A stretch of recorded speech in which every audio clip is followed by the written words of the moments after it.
है हमारा, हरि का भजन करो, हरि है हमारा। नारायण, केवल यही एक अपना है और कुछ नहीं। और गजराज के ऊपर कृपा करी ठाकुर ने। महाराज ऐसी कृपा करी है, ग्राह का उद्धार और ग्राह के ऊपर उपकार, कृपा का अनुग्रह किया। ग्राह की ज्योत भगवान के श्री चरणों में लीन हुई है और गजराज की भी ज्योत स्तुति करी गजराज ने महाराज भगवान की, बड़ी भारी स्तुति करी है। इसी का नाम है गजेंद्र मोक्ष। स्तुति करी, क्या कहता है गजराज? नमो नमस्ते खिल कारणाय, अखिल कारणाय, निष्कारणाय, अद्भुत कारणाय, सर्वागमाम्नाय महार्णवाय, नमोपवर्गाय परायणाय, नमोपवर्गाय परायणाय। इस सारे संसार के अखिल ब्रह्मांड के मूल कारण आप हैं, आपसे ही सारा ब्रह्मांड उत्पन्न हुआ है। नमो नमस्ते अखिल कारणाय। और कैसे कारण? निष्कारणाय, अद्भुत कारणाय। अद्भुत कारण है। अद्भुत कारण कैसे है? सब कुछ आपसे प्रकट होता है, लेकिन लीला और अवतार लेने के लिए आप इससे प्रकट होते हैं। ये अद्भुत है महाराज। ब्रह्मांड आपते भयो, ब्रह्मा आपते भये, नंद जसोदा आपते भये, कौशल्या दशरथ आपते भये, और आप अवतार लेने के लिए इनके गर्भ ते भी प्रकट है करके आ जाओ। खंबा भी आपते भयो, लेकिन खंबे ते भी आप प्रकट है करके आ जाओ। महाराज अद्भुत कारण है। निष्कारणाय, अद्भुत कारणाय, सर्वागमाम्नाय महार्णवाय, नमोपवर्गाय परायणाय। मैं आपकी शरण हूं महाराज। महाराज मादृक प्रपन्न पशुपाश विमोक्षणाय, मैं आपकी शरण हूं महाराज। प्रपन्न शरणागति है और भगवान ने इस पर कृपा करी है। किसी ने पूछा कि महाराज एक बात तो बता दें कि भगवान ने पहले तो ग्राह का उद्धार किया था चक्र छोड़ करके, इस पर कृपा बाद में करी है, तो ऐसा क्यों भगवान ने किया? पुकारा तो इसने था, पुकारा तो हाथी ने था, तो उद्धार उसका क्यों किया? काल का, मगरमच्छ का। तो भगवान ने बड़ा सुंदर उत्तर दिया, भैया मैं अपने भक्त का जो है ना, भक्त उसका उद्धार पहले नहीं करता, बिल्कुल नहीं करता। क्यों? वो तो मेरा ही है, वो जाएगा कहां बेचारा? ध्यान किसकी ओर देना है? बोले जो अभी तक मेरे भय नहीं है, जो मेरे भक्त के भक्त हो चुके हैं उनका ध्यान पहले रखना पड़ेगा। तो भक्त का भक्त समझ में नहीं, गजराज आपका भक्त है और ग्राह बोले मगरमच्छ तो मेरे गजराज भक्त का भी भक्त है। 1000 साल तक चरणों का चरणोदक यानी पान किया हो महाराज, इसलिए मैंने ग्राह का उद्धार पहले किया और गजराज का कल्याण बाद में किया है। और यही कारण है कि महाराज कोई कहावत है ना, घर की मुर्गी दाल बराबर। भगवान के भक्त बन जाओ तो भगवान जल्दी उद्धार नहीं करते। तो किसका भक्त बनना? बोले भगवान के भक्त बन जाओ, गुरु की शरणागत हो जाओ, संत की शरणागति पा ले, भगवान का भक्त है उसकी शरण हो जाओ तो कल्याण पहले हो जाएगा। अच्छा एक बात बताओ, अगर राजा की शरण हो जाओगे तो राजा ज्यादा से ज्यादा क्या दे देगा? मान लिया तुम किसी देश के राजा की शरण आ गए, क्या दे देगा? बढ़िया एकोमोडेशन दे देगा, बढ़िया गाड़ी बंगला दे देगा तुमको, बढ़िया हो सकता है कोई व्यापार तुम्हारे लिए करवा दे, लो काम धंधा भी लो। इससे ज्यादा कुछ करेगा?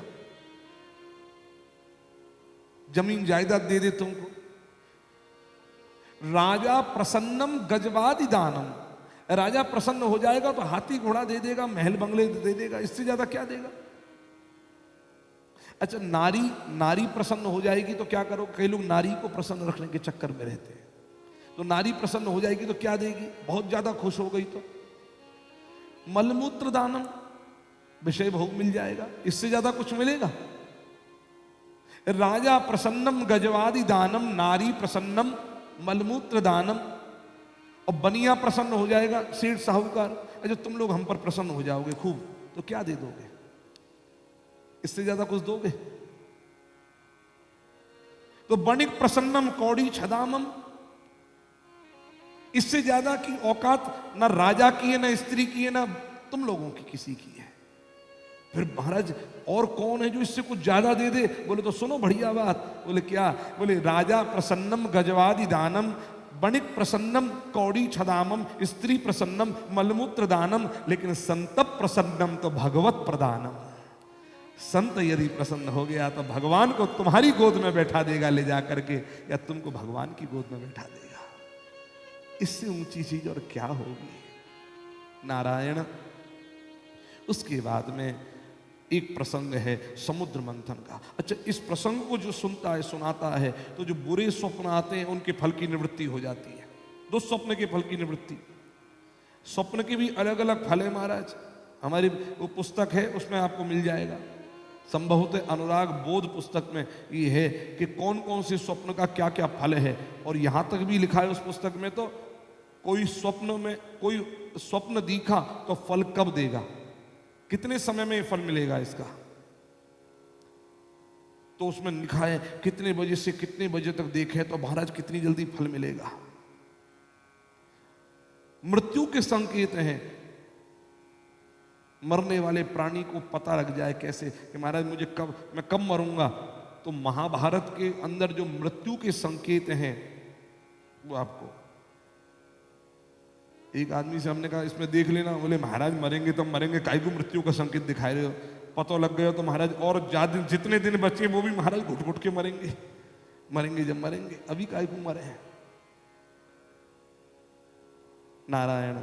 और स्वप्न के फल से निवृत्ति भी बताई है कि अगर बुरा स्वप्न दिख जाए उसका फल ये है, उससे बचे कैसे। तो भगवान नाम एक साधन है, उसमें बताया कौन सा मंत्र जपना चाहिए। महाराज उसके पश्चात में भूमिका बन रही है समुद्र मंथन की। ये समुद्र मंथन क्यों है, क्यों हो रहा है, क्या कारण है? तो एक बार की घटना भागवत में तो एक श्लोक में लिखा है कि दुर्वासा ऋषि जब इंद्र के उपवन में आए हैं, उपवन में, तो महाराज इंद्र अपने हाथी पर बैठ करके भ्रमण कर रहा था। दुर्वासा ऋषि को देख करके नीचे उतर कर प्रणाम करता है और दुर्वासा ऋषि अपने गले की माला इंद्र के गले में पहना देते हैं। संत ने माला दे दी, इंद्र ने माला को हाथी पर बैठकर उतार कर गले से हाथी के सिर पर रख दिया। और हाथी कुछ दूर ही चला था कि उसने सूंड से माला को पकड़ करके नीचे पैरों में रौंद दिया। संत की माला का हुआ अपमान, दे दिया संत ने शाप कि राज्य लक्ष्मी से भ्रष्ट हो जा तू। माला देखो, माला भी आप लोग बाजार से माला खरीदते हो, वो माला है? अच्छा ये बताओ नारायण, ये माला है कि नहीं? ये माला नहीं है, ये हार है फूलों का, माला नहीं है। तो माला की परिभाषा क्या है? माला किसे कहते हैं? आपाद लंबनी माला, घुटने से भी नीचे जाती है महाराज, उसे माला कहते हैं। आपने ठाकुर जी की देखा है कभी नीचे तक? एक ये देखो, ये बना हुआ है माला, एक सफेद रंग की ये माला, जो घुटने से भी नीचे जाए उसे कहते हैं माला, आपाद लंबनी माला। वो माला संत की प्रसादी पैरों के नीचे कुचल डाली, बाकी तो सब हार है।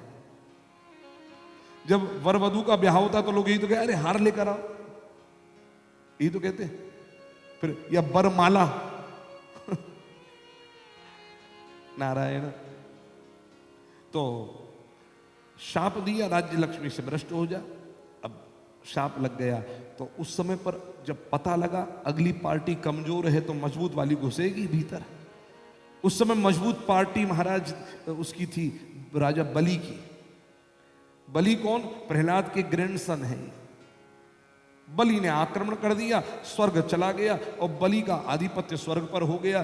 देवता भागे भागे ब्रह्मा के पास में आए, महाराज राज्य चला गया। ऐसा कुछ बताओ कि मिली जुली सरकार बन जाए, हमारी पार्टी पूरी पूरी आ जाए। इस समय तो सबके जोड़ तोड़ चल रहे हैं चुनावों में, देवता भी लग गए महाराज अपनी अपनी। तो ब्रह्मा ने कहा भैया भगवान से पूछो, भगवान ही वो सुप्रीम अथॉरिटी है, वो बताए मैं कुछ।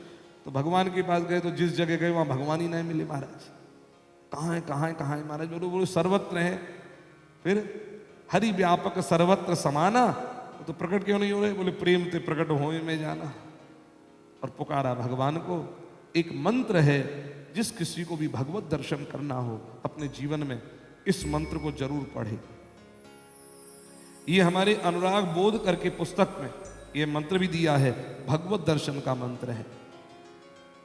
सत्वं नो दर्शयात्मानं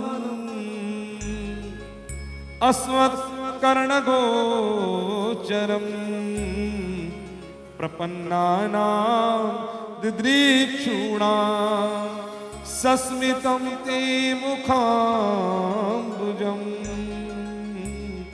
केवल 2 पंक्ति का श्लोक है। और महाराज जैसी पुकार करी, इनविजिबल मोड में भगवान थे विजिबल हो गए, आंखों के आगे आ गए। सबने प्रार्थना करी, भगवान ने उपाय बता दिया।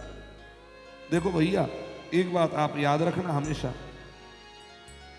भगवान कभी मृत्यु से नहीं बचाएगा तुम्हें। एक गांठ बांध के रख लेना।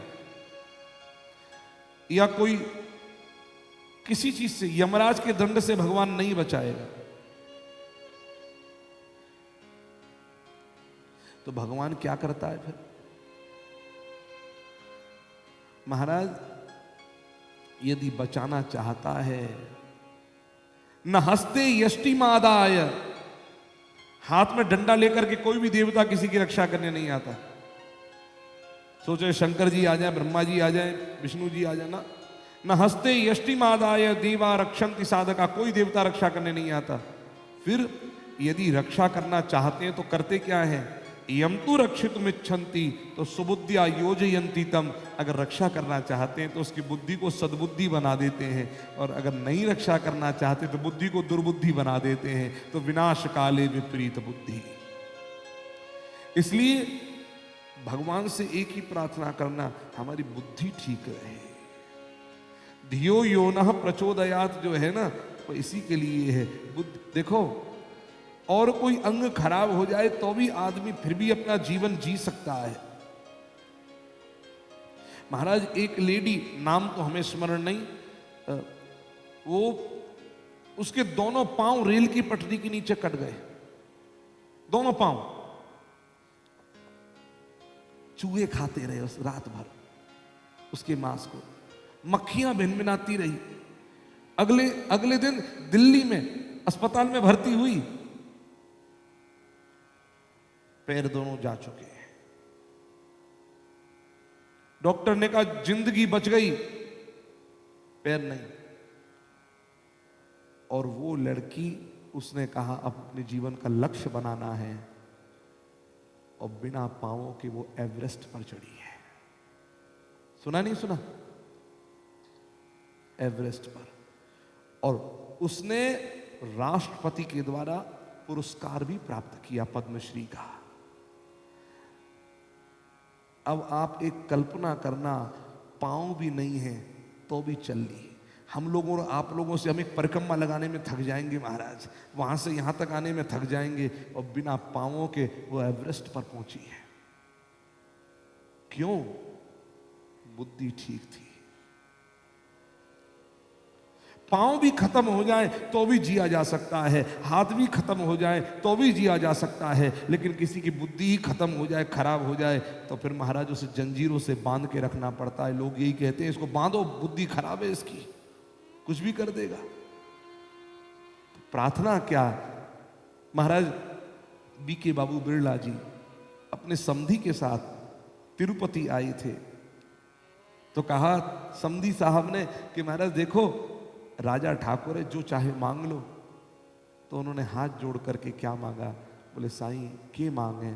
इतना ही मांगते हैं कि बुद्धि हमेशा ठीक बनी रहे, सद्बुद्धि बनी रहे, और कुछ नहीं चाहिए। जीवन में सबसे ऊंची चीज है, यदि आपकी बुद्धि ठीक है तो भगवान रक्षा कर रहे हैं आपकी। नारायण, हम भी हनुमान चालीसा पढ़ते हैं तो कहते हैं, बुद्धिहीन तनु जान के सुमिरो पवन कुमार, बल बुद्धि विद्या देहु मोह हरहु कलेश विकार। बुद्धि देव महाराज, विद्या देव, और कुछ नहीं। भगवान ने इनको यही दी, बुद्धि दी, और कहा समुद्र मंथन करो। और बुद्धि क्या दी? जाकर के मित्रता करो। किनके साथ? असुरों के साथ में। ये बुद्धि दी है। तो कहा कि महाराज वो तो दुष्ट हैं। बोले तुम सज्जन हो, स्वार्थी हो नंबर 1 के। और स्वार्थी व्यक्ति को क्या करना चाहिए? तो मैं बुद्धि दे रहा हूं उतना ही करो, मतलब के लिए गधे को भी बाप बनाना पड़े तो बनाना चाहिए। जाओ हाथ जोड़ो, माफी मांगो, मित्रता करो, और मंदिराचल पर्वत का मथानी बनाओ, वासुकी सर्व की रस्सी, और समुद्र मंथन करो। समुद्र में अमृत छिपा हुआ है, वो अमृत तुमको प्राप्त होगा। नारायण गए, मित्रता करी, आपस में हो गए। प्रणाम प्रणाम एक बार नहीं, 1 ढोक 2 ढोक 3 ढोक। महाराज ढोक पर ढोक देते चले जाए। बलि को इंद्र बोले, बलि बोलता है कि इतनी इतनी ढोक क्यों दे रहा है? महाराज माफी है गई, जितनी जितनी गलती है गई, बाकी सबकी माफी। बलि मन में विचार करने लगा कि दुष्ट व्यक्ति का प्रणाम भी बड़ा खतरनाक होता है। नमन नीच के अति दुखदाई। दुष्ट व्यक्ति, अरे भैया पैंथर, टाइगर जब किसी पर हमला कर रहा होता है तो पहले झुकता ही है नीचे। तो झुकने वाला व्यक्ति हमेशा तुम्हें प्रणाम कर रहा है श्रद्धा से, कोई जरूरी नहीं है। कल महाराज यहां पर कुछ नीचे गिर गया था। अब हमें तो मालूम नहीं कौन माता जी हैं, तो अब वो अरुण शर्मा वो नीचे गिरी हुई चीज को उठाने के लिए झुके नीचे। वो माता जी समझी कि हमें प्रणाम कर रहे हैं। माता जी ने वहां के मूड पे हाथ और रख दिया, खुश रहे। नारायण, झुकने वाला हमेशा सही हो, और बहुत प्रशंसा करने वाला भी तुम्हारा मित्र नहीं हो सकता। तुम्हारे मुंह पर बहुत प्रशंसा करे तो, मैं आपको बता रहा हूं, कोई तुम्हारे मुंह पर बहुत प्रशंसा करे तो महाराज एक बहुत बढ़िया कहावत है बंगला में, अति भक्ति चोरे लक्षण। ज्यादा भक्ति भी चोर के लक्षण है। और हमारे गुरुदेव तो हमेशा कहा करते थे, कोई प्रशंसा तुम्हारे मुंह पर करे तो उससे कोसों दूर हट जाओ। क्यों? ये प्रशंसा नहीं है, ये तुम्हारे लिए बढ़िया गड्ढा तैयार हो रहा है गिरने के लिए। चढ़ो आराम से ऊंचाई पर महाराज। देखो, अच्छा एक बता, कोई तुम्हारी मुंह पर तुम्हारी प्रशंसा करेगा खूब, तो तुम्हारे भीतर क्या भरेगा? अभिमान। और तुम्हारे भीतर अभिमान भरने वाला तुम्हारा मित्र हो सकता है? अच्छा, तुम्हारे मुंह पर तुम्हारी प्रशंसा भले ही वो कर रहा है, बगल में दूसरा व्यक्ति जो सुन रहा है उसके मन में क्या भरेगा जानते हो? ईर्ष्या। तो एक के मन में अभिमान भर रहा है और दूसरे के मन में ईर्ष्या भर रहा है, वो मित्र नहीं हो सकता। मैं तो आपसे कहां तक कहूं, हमारे गुरुजी हमको महाराज इतने ताने दिया करते थे, बहुत सुनाने में कोई कसर नहीं छोड़ते। और पढ़ता नहीं है, ये नहीं करता, आजकल ये इस धंधे में, ये धंधा, ये गुरुकुल खोलना, ये करना, वो करना, ये करना, वो प्रवृत्ति में फंस गया। 10 बातें सुनाते थे, हम भी सुन लेते थे। और जब हम नहीं रहते थे तो अनुपस्थिति में उनके पास जो कोई बैठता था उससे कहते, मेहनत बहुत करता है, इतना नहीं करना चाहिए, थोड़ा समय पढ़ाई को देना। हमको तो डांट के बात करते, बातें दूसरी तरीके से बात करते। और कभी कभी ऐसे बोलते कि भावना तो सही है, लेकिन सतयुग, कलयुग में सतयुग लाने का प्रयास कर रहा है जो असंभव है।